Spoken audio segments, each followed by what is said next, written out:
அருட்பெரும் ஜோதி அருட்பெரும் ஜோதி தனி பெரும் கருணை அருட்பெரும் ஜோதி. ஜீவகாருண்ய பகுதி. பகல் போதும் போய்விட்டது, பசியும் வருத்துகின்றது. வேறு இடங்களில் போக வெட்கம் தடுக்கின்றது. வாய் திறந்து கேட்க மனம் வலிக்கின்றது. வயிறு எரிகின்றது. உயிரை விடுவதற்கு உபாயம் தெரியவில்லை.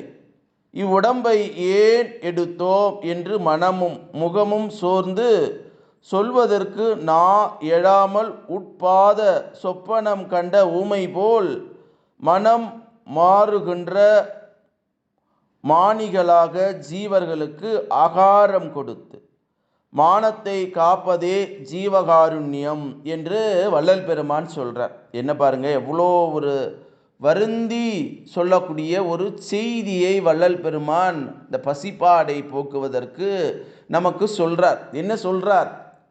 பகல் எல்லாம் போயிடுச்சு, பசியும் வருத்துது, வேறு இடங்களுக்கு போக அந்த வெக்கம் தடுக்குது, தன்மானம் தடுக்குது. வாய் திறந்து கேட்கவும் மனம் வலிக்குது. ஐயோ சாப்பாடு போடுங்க, பசிக்குதே அப்படின்னு கேட்கும்போது மனம் வலிக்கிறது. ஆனால் வயிறு எரிகிறது.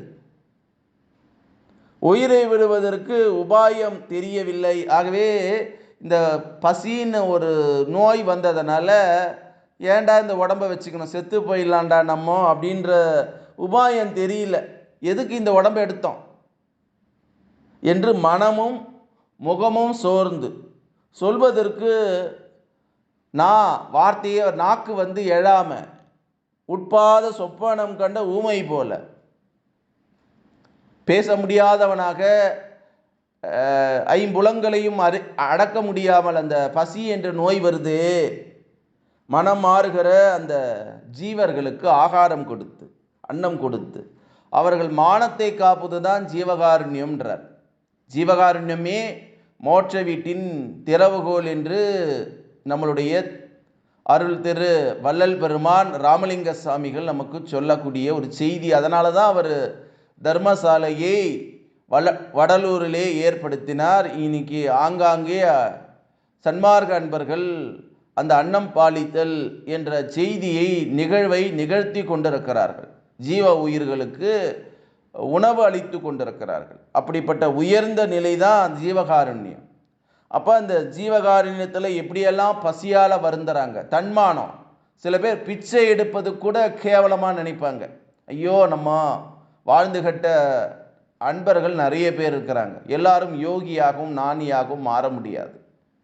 நிறைய பார்க்கிறேன் நான். அந்த வடலூர் மட்டுமல்ல, மேட்டுக்குப்பம் மட்டுமல்ல, கருங்குழி மட்டுமல்ல, மருதூர் மட்டுமல்ல, எங்கெல்லாம் வள்ளலாருடைய சபைகள் இருக்குதோ அங்கே அன்னத்தை நோக்கி அன்னம் பாலிக்கக்கூடிய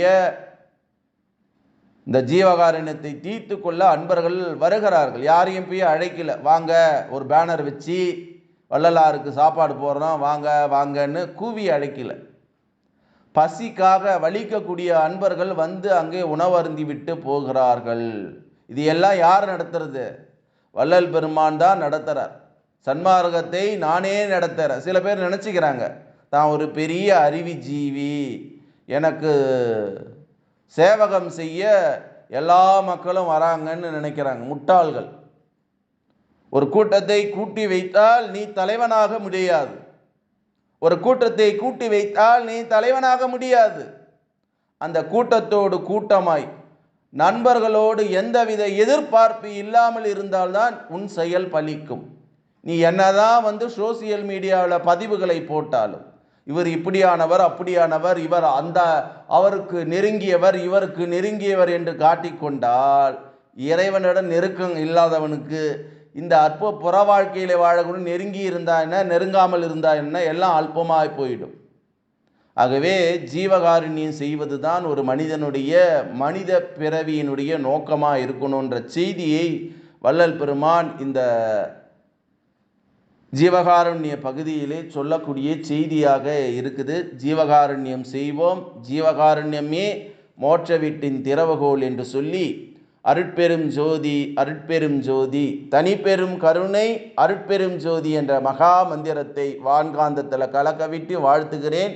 நன்றி, வணக்கம், வாழ்க வளமுடன்.